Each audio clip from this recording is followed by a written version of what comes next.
Welcome, people from Earth, people aquí en Estados Unidos and other countries, as well as ships at sea and planets and so forth.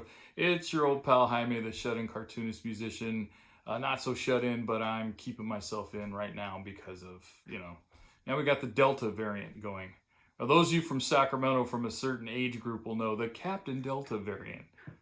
Think about that one. Okay, anyway, already 30 seconds in and I'm not even being serious. This is an update. I'm just going to give you guys a little update on what's cracking in my world. I realized it was the middle of last month and I did say something about picking up the pace with these and I haven't done it yet, but I promise you I will.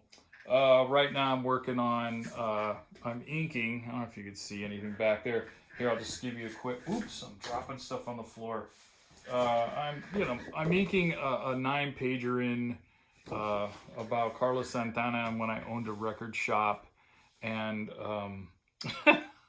what happened between Carlos and I. I didn't want to do this story for a long time because I didn't want to. I was living in Marin for over 26 years and that's where he was living then. A, I didn't want to piss him off. B, I didn't want to get sued. Upon letting time go by and thinking about it, it's like, man, there's nothing to sue here. It's not really showing him in a bad light. And it's an actual event that happened. That's what I do. So anyway, that's 9 pages and it's going to go into my collection of comics. It's going to be, I don't know, 140 some, 150 some page collection of mostly stuff in the last 10 plus years. It will have comic strips in there that were in the 14 different weeklies around the country. But as anyone watching this knows, if you didn't live in one of those 14 cities or regions, you didn't see my work. So it's going to be new to a lot of people. A lot of, 9/10 of the 6 issues of Tortilla will be in there. So that's a lot of work right there. That's, probably a good 100 pages right there on top of it. And, and then this 9-pager, which no one's going to see anywhere else except in the collection. And the collection's titled Sinners, Saints, and Tortillas, because it's going to be mostly about tortilla. And I got 5 testimonials from 5 cartoonists that I really like, and some are personal friends, and they're really great artists. So hopefully not only will you look at and buy my work, but theirs as well.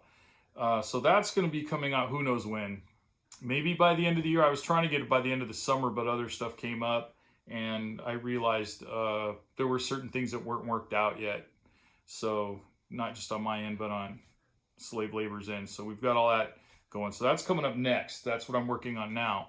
I just am sending off the museum. I said in earlier vlogs that bought my artwork is the Lucas Museum of Narrative Art, which they're building in LA right now. And I have, how many pages did I have? Well, I had 3 stories they were looking at. They had a 3-pager, it was a small one. Then they had a 6-pager they're looking at and a 13-pager. But they were looking at them all together and they're just going for the 6-pager. So they've already, what they do is they pay you half. You send it to them and then they pay you the second half. So I've already been paid as of yesterday. And I'm now putting together the package to send off to them. So I'm boxing it, Anyway, I'll spare you with the details. So that's going to go down there. And they bought my 6-page story, The Train Kept A-Rollin', which is a true story about me and a buddy jumping on a freight train replete in Little League uniforms and ending up about 25 plus miles outside of our hometown because we couldn't get off the train. We were both 12 years of age. No, I was 12, my buddy was 11. So he was a grade below me, but we were only like 8 months apart or 7 months. I don't know. But anyway, yeah, that was the story. And a lot of you've read it. It's funny now. It was terrifying back then. So they bought that. The other news is, the TV show. I can't really talk about what show it is yet till everything is wrapped up. I think they're in post-production now. So I just can't really divulge much more. But it's coming. It's coming. So that's going on. you got the museum, you got the collection here. So there you go. That's pretty much what's cracking in my world.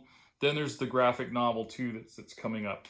Oh, the other news is I told you guys about the Old Guy Blues Band I was trying out for. I did the Craigslist thing. I just saw it in Craigslist like a month ago and said, yeah, what the hell? These guys sound like they're in my my ballpark of what I'm looking for now. A lot of you know that I played music professionally for a long time, and you know, traveled a lot doing that and played around the Bay Area a ton. I'm just not into the lifestyle anymore and haven't been for a number of years. It's you know, 5 nights a week, 6 nights a week, you know, even just local. It's a grind. You know, coming home at 3, 4 in the morning, and I don't know. Anyway, these guys are just definitely looking for, you know, 1 or 2 gigs a month. And yeah, we're just keeping it real simple, and I like that. And it's blues, and it's a genre and an idiom, if you will, that I am steeped in, and I've been fascinated with since I was probably the end of junior high school on. Just a fanatic. And I remember I went through my whole like pre-World War II stuff, and then all the Chicago and the Gulf Coast stuff is some of my absolute favorites, and which involves like Texas and Louisiana, Mississippi, and all that. And of course the Delta stuff, the North Mississippi, the Eastern Seaboard, the Carolinas, and the Piedmont style of playing. I mean, I can go on and on. Jump blues, you know, the swing stuff, you know, like LA and stuff like Pee Wee Creighton. Anyway, I can go on for hours about that crap, and it's I love it though. I'm just fascinated by it. So now I'm in a band with like-minded guys. They're all a little older than me, so at 60, I'm the young dude. But yeah, so I'm now their guitar player. Found out last night at a rehearsal. So there you go. So that's what's going on with me right now. Other than that, you know, same old stuff. So hopefully you guys are doing well. I hope time has been good to you since we last spoke. And I hope it continues on that way. Don't forget to hit the like button. Don't forget to subscribe so you can hear me yammer. I do promise you I will do this more often. I'll try to make it once a week again. I just won't have a set day. I'll just do it whenever. Yeah, I realized, like I said, it was the middle of last month, and we're already in September. So yeah, it's been a couple of weeks at least. All right, everybody. Thank you so much for joining me. I do mean it. Thank you so much for listening to me. Don't forget to comment too. I'm always up for comments. You can, you know, either do it on here, or I think I put this on Facebook, or you can say something like, if you know me personally, send me a text. I don't care. I'll respond. You know, that's how we connect. So, all right, get out there and have some fun. Don't get in any trouble. And if you can't do that, don't get caught. All right, everybody. Thanks. I'll see you next time.